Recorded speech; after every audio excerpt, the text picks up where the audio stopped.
Hey guys, welcome back to my channel. Today we are visiting KL Bird Park in Kuala Lumpur, Malaysia. जैसे कि आपको पता है Malaysia का series चल रहा है, तो फिलहाल हम KL Bird Park में हैं. One of the world's largest free flight bird parks है.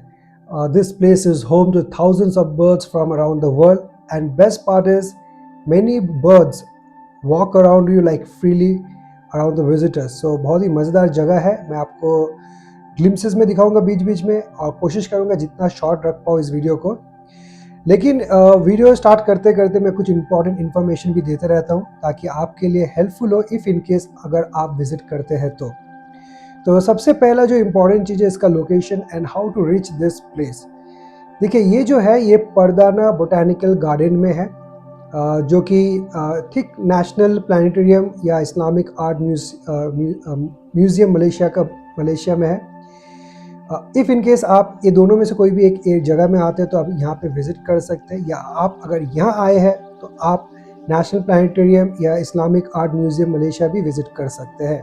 सब वॉकिंग डिस्टेंस में है, मोरलेस उतने ज़्यादा दूर नहीं है. और अगर मैं बात करूँ सिटी सेंटर से कितना दूर है, जैसे कि पेट्रोनस ट्विन टावर हो या KL टावर हो, तो वहाँ से करीबन 15 मिनट ग्रैब में आप यहाँ पहुँच सकते हैं. Public transportation is easy, not that difficult, but I would suggest Grab taxi is better. वो थोड़ा easy भी होता है because जो heat है कोलालमपुर में उस हिसाब से I would prefer Grab, क्योंकि public transport is quite easy here, but taking a Grab is most comfortable option, especially in Kuala Lumpur heat. और टिकट का प्राइसिंग मैं बताऊं तो ये सबसे पहले तो ये सुबह 9 बजे खुलते हैं, शाम को 6 बजे तक, सो 9 to 6 इट इज़ ओपन. और अगर आप नॉन मलेशियन है, मतलब आप मलेशिया के बाहर से अगर आप आते हैं तो आपका टिकट करीबन 80 to 90 रिंगिट होता है. अगर आप छोटे बच्चे हैं तो आपका प्राइस थोड़ा इससे स्लाइड लोअर हो सकता है. The tickets are slightly expensive, but the experience inside is quite unique because birds are not kept in small cages. They freely roam around you. So उसी के लिए आप पे करते हैं, तो जो अमाउंट पे करते हैं हाँ एक्सपेंसिव लग सकते हैं, बट जब आप ये देखते हैं तो उस हिसाब से ठीक ठाक है. Now what time would be the best time to visit this place. देखो मैं तो बोलूँगा कि सुबह 9 बजे से 11 बजे के बीच में यहाँ पे आओ, ताकि वेदर भी कूल रहे, बर्ड्स भी बहुत एक्टिव रहते हैं उस समय, और फोटोज़ और वीडियोस लेने के लिए लाइट भी बहुत अच्छा रहता है और क्राउड भी आपको कम मिलेंगे. सो हाँ, 9 से 11 बहुत ही अच्छा टाइम होता है ताकि मिड डे हीट को आप अवॉइड कर सकते हैं. वीकेंड्स को अवॉइड कीजिए इफ़ पॉसिबल. स्कूल हॉलीडेज़, दोपहर, ये सब टाइम अवॉइड करने से बहुत अच्छा रहता है. ज़्यादा क्राउडेड भी होता है और बहुत गर्मी भी होता है. If you want peaceful videos then better photography. Morning से अच्छा और कभी हो नहीं सकता, तो ऑब्वियसली अगर आपको फ़ोटो लेना है या वीडियो लेना है तो सुबह का टाइम सबसे अच्छा होता है. इसका जो मेन अट्रैक्शंस है वो है जैसे कि free flight very, birds flying over you, peacocks walking near by. और जो बर्ड्स आप देखते हैं बहुत सारे, जैसे कि कुछ कुछ नाम जैसे मैं देख के मुझे समझ में आया, जैसे कि फ्लेमिंगोज है, हॉर्नबिल्स है, पैरट्स, पीकॉक्स, ईगल्स, आउल्स. कुछ कुछ स्पेशल एरियाज़ बना के रखे हैं जो देखने में बहुत सुंदर दिखता है, जैसे कि waterfall sections, feeding areas, bird show area, walking bridges, green tropical scenery. Some sessions are allowed for interactions also, depending on कब उन लोग का बर्ड फीडिंग चलता है तब आप उसमें ज्वाइन भी कर सकते हैं. The best part here is how natural everything feels. Instead of seeing birds locked inside cages, you actually walk inside their environment. अभी इस जगह में जो नॉर्मल टाइम है, एवरेज जो लेते हैं, नॉर्मली एक इंसान को 2 से 3 घंटा लग जाता है कंफर्टेबली पूरा जगह को एक्सप्लोर करने में या सब चीज़ों को देखने में, क्योंकि बहुत ज़्यादा बड़ा है, ये छोटा जगह नहीं है, तो आपको बहुत ही टाइम लगेगा.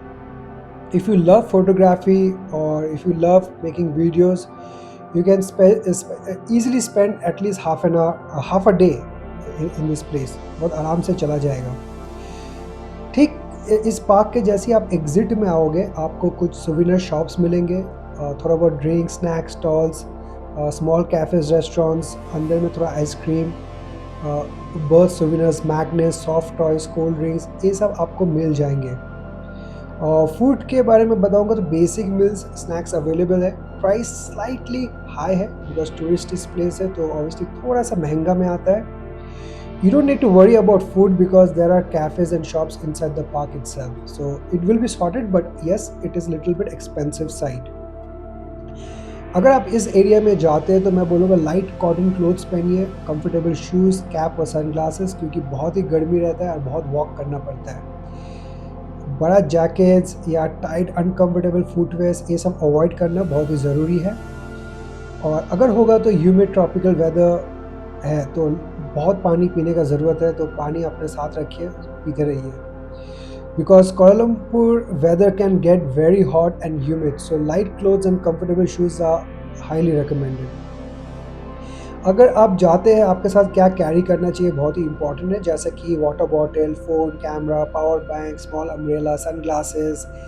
Please do not carry heavy bags, too much luggage, food for like birds के लिए खाना मत लीजिए अनटिल आपको अलाउ किया जाए, आपको बोला जाए। आप खुद से मत ले जाइए, क्योंकि आपको अच्छे से पता नहीं होगा कौन सा अलाउड है, कौन सा नहीं अलाउड है और कब देना चाहिए। सो खुद से ये सब कोशिश मत कीजिए, अच्छा नहीं है। थोड़ा केयरफुल रहिए, अगर स्पेशली अगर आप छोटे बच्चों के साथ जाते हो तो बच्चों को थोड़ा केयरफुल रखिएगा, क्योंकि birds freely roam around. Birds को ज़्यादा चेस मत कीजिए, उसको मत छेड़खानी मत कीजिए और थोड़ा बच के रहिए। इनफैक्ट कभी-कभी वो लोग अगर अटैक करना चाहे, ऐसा करते नहीं है बट फिर भी। Carry light because you will be walking quite a lot inside the park. The most unique thing, free flight experience. अब ये क्यों एक्सपीरियंस ऐसा क्यों अलग लगता है, क्योंकि आपको नेचुरल फील होने मिलता है। आपको लगता है कि माने आप कुछ जंगल में घुस गए और बर्ड्स आपके आस-पास घुस रहे हैं, कुछ नहीं करते, वॉक अराउंड करते हैं फ्रीली, तो ये चीज़ देख के आपको बहुत ही सुंदर और बहुत ही अच्छा फ़ील देता है। This place doesn't feel like a normal zoo, it feels more like entering a tropical rainforest filled with birds. अगर आप जाते हैं, जो मेरा फाइनल रिव्यू रहेगा इस चीज़ के लिए, तो families, nature lovers, couples, content creators, kids, yes, especially if you enjoy nature and photography, this is one of the best place to visit. So that was our visit to KL Bird Park in Kuala Lumpur. If you enjoyed this video, please don't forget to like, share and subscribe for more travel videos from Malaysia and around the world. तब तक के लिए आप videos enjoy करते रहिए, फिर मिलेंगे अगले वीडियो में। Till then stay safe and be healthy. Thank you.